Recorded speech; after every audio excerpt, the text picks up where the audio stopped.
Сәлем достар, бүгін кезекті кітап талдауға келдік. Бүгін біз Сайын Мұратбековтың «Жусан иісі» деген кітабын талдайтын боламыз.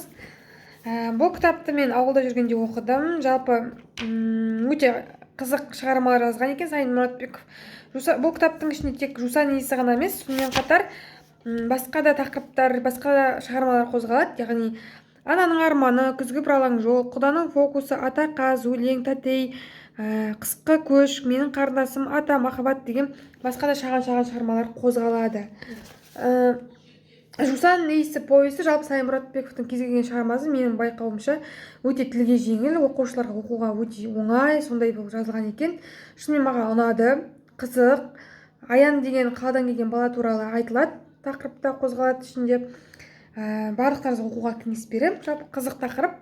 Және мына кітаптың қандай кітап баспасы мына? Мазмұндама баспасының шығарылымдары өте қатты ұнады. Маған кітаптың жалпы сыртқы суреті, ішінде қағаздың қағаз беттердің түстері, әріптердің үлкендігі, әдемілігі барлығы маған ұнады. Жалпы бұл кітаптағы тақырыптардың барлық беті 203 бетті құрайды. Және тез оқып шығуға болады. Жалпы бір аптаның ішінде қалаған адам оқып шыға алады.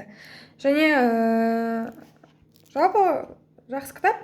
10 деген бағаның ішінен мен бұған 8 деген бағаны берер едім. Келесі тағы да басқа да шығармаларды оқуға көшем бұйырса. Кеше қаладан келген осы кітапты аяқтадым. Сіздерге барлықтарыңызға оқуға кеңес беремін. Өте жақсы кітап. Көбінесе оқушыларға арналған шығарма. Жеңіл, тілге жеңіл болғандықтан. Мен мысалы ұлпанды оқып жатырмын, бірақ ұлпан тілге шамалы қиындау екен, күрделірек жазылған екен. Ғабит Мүсіреповтің шығармасы. Сайын Мұратбековтың шығармасы жеңіл екен. Міне осылай.